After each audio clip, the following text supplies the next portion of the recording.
Bonjour et bienvenue dans ce nouveau podcast à table. Je vais réagir à chaud à un podcast que je viens à l'instant d'écouter d'une Française expatriée ici au Québec qui partage donc son expérience. Donc c'est exactement ce que moi j'ai comme projet avec ce podcast. Et donc elle parle pendant une quarantaine de minutes, il me semble, de pourquoi elle est venue ici, comment elle est venue ici, ce qu'elle ressent, etc. Puis elle fait une très belle conclusion introspective. Et donc, je la rejoins sur pas mal de points. Mais ce qui est drôle, c'est que on n'a pas, en fait, on ressent pas du tout en fait, on ressent les mêmes choses, mais on n'a pas eu du tout les mêmes circonstances de départ et d'arrivée. Dans le sens où elle dit que pour l'instant, son expérience concrètement est plus négative que positive, mais due au fait que quand elle est arrivée, elle a pris un Airbnb, elle avait pas de logement, puis pas de voiture, pas de travail, donc ça a été comme un peu le stress la première semaine quand elle est arrivée. C'est vrai que moi personnellement, j'ai eu cette chance d'avoir pu trouver un logement depuis la France et de l'avoir déjà réglé en avance. C'est-à-dire que je suis vraiment arrivée dans une tranquillité d'esprit énorme et en plus aujourd'hui, je vis toujours dans l'appartement que j'ai pris il y a 1 an et demi. C'est une construction vraiment récente, donc l'isolation est vraiment bien. Je me sens vraiment bien chez moi, c'est grand. Je paye comme elle d'ailleurs 1 500 $ par mois hors électricité. Et c'est très cher pour donc c'est un 3,5. En France, l'équivalent, c'est un T2, donc une chambre. Mais en mètres carrés, mon appartement doit faire 60 mètres carrés.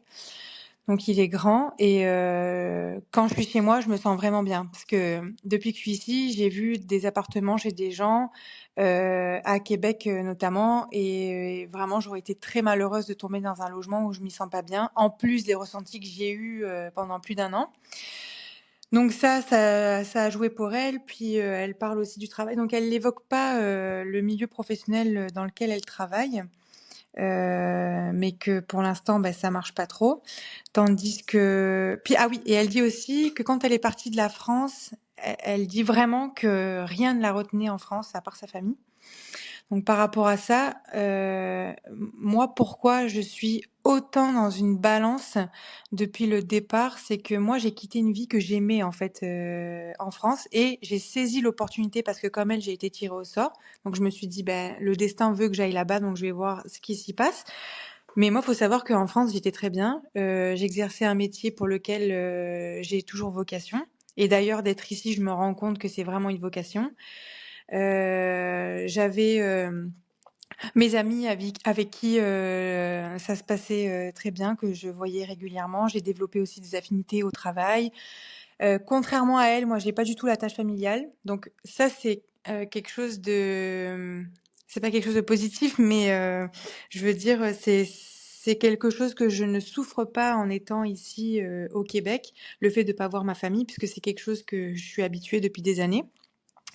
Donc ça, en fait, c'est malheureux, mais c'est un plus pour moi aujourd'hui dans mon ressenti. Donc voilà. D'ailleurs, je vous invite à écouter son podcast, hein. Elle dit qu'elle l'a renommé il y a pas longtemps parce que, elle change un peu de contenu. Ça s'appelle «Au-delà des frontières». Donc c'est une fille qui vient de Nantes. Donc comme, je l'avais déjà dit, j'ai jamais rencontré de Français qui viennent du sud et là encore, j'écoute quelqu'un qui vient du nord-ouest. Donc niveau météo, elle en parle et là, on n'est pas du tout d'accord.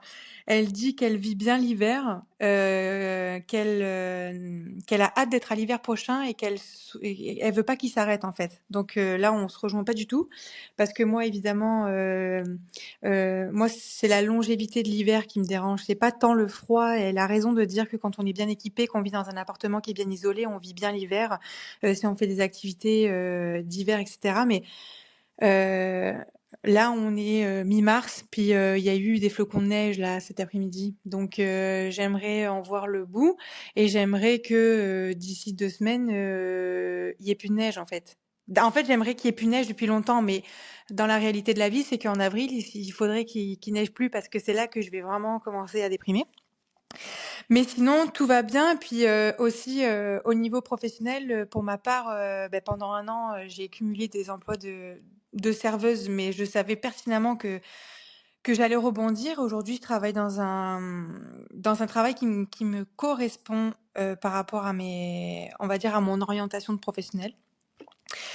Heu, puis donc ça se passe bien, je veux dire, je peux même entamer un processus d'immigration à long terme avec mon employeur.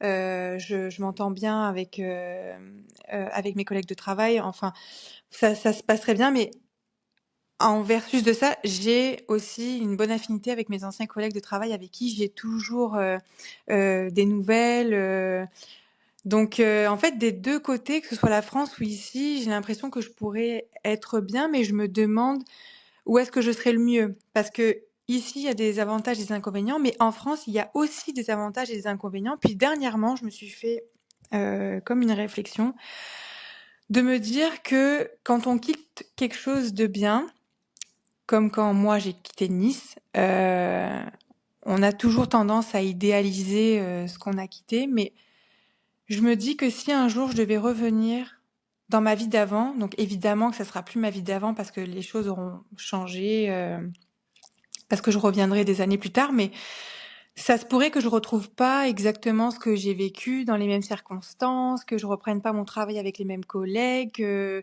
les choses soient comme différentes et que finalement, ça soit plus comme avant. Donc, des fois, je me dis qu'il faut rester sur une note positive dans la vie et laisser faire le destin. Donc, honnêtement, c'est ce que je fais jusqu'à présent parce que si je m'écoutais et que je démarrais au quart de tour, je serais rentrée en France il y a très longtemps. La chance que j'ai eue aussi par rapport à elle, c'est que moi, je suis venue, avec mon conjoint. Donc à 2 évidemment, on peut discuter énormément, de ce qu'on ressent. En plus, on se comprend parce qu'on est tous les 2 français, on vient du même endroit. Financièrement, c'est aussi rassurant d'être 2 et donc voilà. Puis elle aussi, elle dit qu'elle est venue avec un animal, donc avec un chat. Donc évidemment, ici, on le sait que les logements, ils acceptent pas trop les animaux, donc ça, c'est encore, un bâton dans les roues de plus, quoi. Nous, on a adopté, Maya, notre, chien, saucisse, mais on l'a adopté ici quand on est arrivé. Donc voilà, donc je comprends, toutes ces difficultés, en fait, qui sont des gouttes d'eau qui se remplissent, qui se remplissent. Tout ce qui est sur l'alimentation aussi, donc elle a pareil, je pense comme elle, les légumes n'ont pas de goût. Elle le dit clairement, hein, et c'est vraiment le cas. Toute la nourriture est transformée et d'ailleurs, elle démarre aussi son podcast en disant qu'elle a pris du poids et c'est clairement mon cas aussi. Et c'est en lien avec la nourriture parce que, le fait que j'ai l'impression que tout est beaucoup plus gras, quoi qu'on mange, même quand on essaie de faire attention, c'est toujours, c'est transformé, c'est pas pareil qu'en France et même au niveau du goût. Donc, ça, c'est sûr que à n'importe quel Français, ça l'alimentation, ça manque énormément.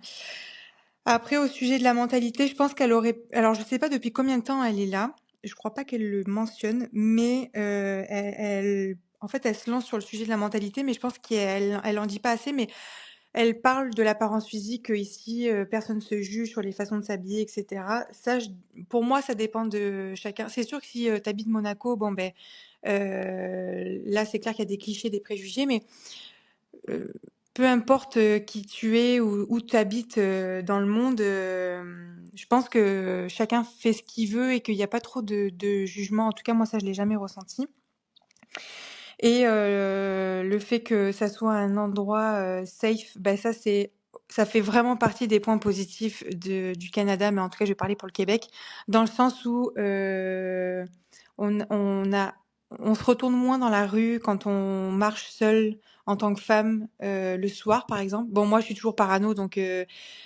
je me dis que tout le monde est un peu, psychopathe, enfin, je veux dire, le mal, il est partout, dans tous les pays, il y a pas de frontières par rapport à ça et qu'il faut toujours se méfier des inconnus. Mais c'est vrai que, jusqu'à présent, j'ai jamais eu à me plaindre de quoi que ce soit de quelqu'un qui m'aurait importunée dans la rue. Or, ça s'est déjà produit à plusieurs reprises, même à Nice. Donc j'imagine pas, dans les villes de Marseille ou de Paris, ça doit être bien pire.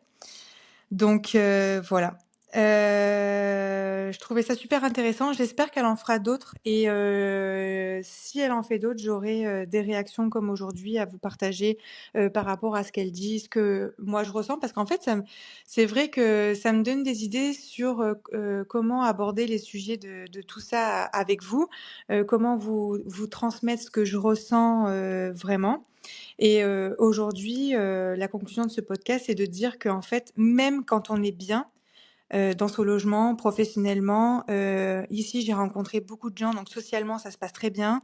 Avec, mon conjoint, ça se passe bien et qu'en France, ça se passait tout aussi bien, mais je suis venue quand même ici. Ben, en fait, il y a comme l'impression qu'il y a pas de solution. Et puis, ça sera toujours une balance de se dire, où est-ce qu'on est le mieux finalement? Donc ça, c'est une vraie question et j'espère que je vais trouver réponse, à tout ça un jour comme elle. Donc voilà, merci de m'avoir écoutée et à bientôt.